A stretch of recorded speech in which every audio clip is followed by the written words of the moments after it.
LPU ప్లేస్మెంట్ల రికార్డులు సృష్టిస్తోంది. Final year student 2.5 కోట్ల ప్యాకేజ్ పొందుతున్నారు. 1700 మందికి పైగా ఎల్పియు స్టూడెంట్స్ 10 లక్షల నుంచి 2.5 కోట్ల ప్యాకేజెస్ పొందారు. విద్యా విప్లవం ప్రారంభమైంది లవ్లీ ప్రొఫెషనల్ యూనివర్సిటీలో. కడప ఎమ్మెల్యే మాధవిరెడ్డి అరాచకాలకు అడ్డు అదుపు లేకుండా పోతోంది. కడప మున్సిపల్ కార్పొరేషన్లో తన మాటే నెగ్గాలన్న పంతంతో ఇష్టారాజ్యంగా వ్యవహరిస్తున్నారు.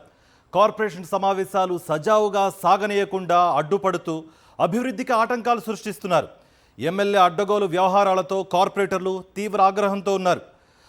అధికారపక్ష ఎమ్మెల్యే కాబట్టి తానేం చేసినా చెల్లుబాటు అవుతుందన్న భ్రమలో మాధవిరెడ్డి పేట్రేగిపోతున్నారని వైఎస్ఆర్ కాంగ్రెస్ పార్టీ నేతలు ఆరోపిస్తున్నారు. ఎమ్మెల్యేగా గెలిచిన క్షణం నుంచే వివాదాలకు కేంద్ర బిందువుగా మారారు టీడీపీ నాయకురాలు మాధవిరెడ్డి. నియోజకవర్గానికి ఎమ్మెల్యే అయినా కడప కార్పొరేషన్ పాలకవర్గంలో ఆమె కేవలం ఎక్స్ అఫీషియో సభ్యురాలు మాత్రమే అవుతారు. అంటే సూచనలు సలహాలు ఇవ్వడానికి మాత్రమే పరిమితం.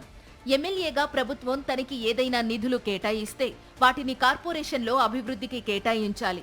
కానీ కడప ఎమ్మెల్యే మాధవిరెడ్డి మాత్రం నిధులు విధులు అనే అంశాన్నే పక్కన పెట్టేసి కార్పొరేషన్లో మేయర్ పక్కనే తనకు కుర్చీ వేయాలంటూ భీష్మించుకు కూర్చున్నారు. అలా చేయలేదని చివరికి మేయర్నే పదవి నుంచి తొలగించేందుకు కుట్రలు చేస్తున్నారు. ప్రభుత్వం మారింది కాబట్టి అధికారం మొత్తం తనకే దారాదత్తం చేయాలన్నట్లు ఆమె ప్రవర్తించడం వివాద. తనకు కుర్చీ వేయలేదని కడప ఎమ్మెల్యే మాధవిరెడ్డి ఏకంగా పాలక వర్గాన్నే కూలదోసి తన వాళ్లను మేయర్ను చేసుకోవాలని ఉవ్విళ్లూరారు. అయితే ఒకరిద్దరు కార్పొరేటర్లు తప్ప అందరూ జై జగన్ అనడంతో ఏమీ చెయ్యలేక కొత్త పంథాను ఎంచుకున్నారు. మేయర్పై అసంబద్ధమైన ఫిర్యాదు చేసి ఆయన్ను పదవి నుంచి తొలగించేందుకు కుట్ర పన్నారు. ఆ అంశం కోర్టుల్లో నిలిచిపోవడంతో ఇక తనకు కుర్చీ వేసే వరకు కార్పొరేషన్ పాలకవర్గ సమావేశమే జరగనివ్వకూడదని పావులు కదిపారు. ఆ పాచిక కూడా పారకపోవడం ఈ నెల 20వ తేదీన పాలకవర్గ సమావేశం నిర్ణయం కావడంతో ఏకంగా సమావేశ మందిరానికే తాళం వేయించేశారు. సమావేశ ఎజెండాలో కార్పొరేటర్లు పెట్టిన ప్రజా సమస్యలను పక్కన పెట్టి తాను చెప్పిన వాటిని ఉంచాలని హుకుం జారీ చేశారు.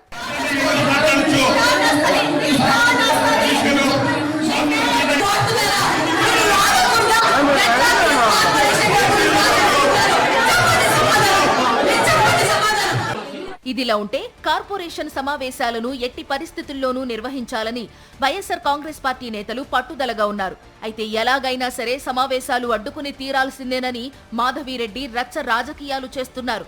మున్సిపల్ కమిషనర్ను అడ్డుపెట్టుకుని ఏకంగా సమావేశ మందిరానికి తాళాలు వేయించారు. సమావేశమంతా తన ఎజెండా ప్రకారమే జరగాలని ఆమె పట్టుబడుతున్నారు. అది కుదరకపోయేసరికి అరాచకం సృష్టిస్తున్నారు. చట్టబద్ధంగా వ్యవహరించాల్సిన కమిషనర్ పాలక పక్షానికి కొమ్ము కాయడం విమర్శలకు తావిస్తోంది.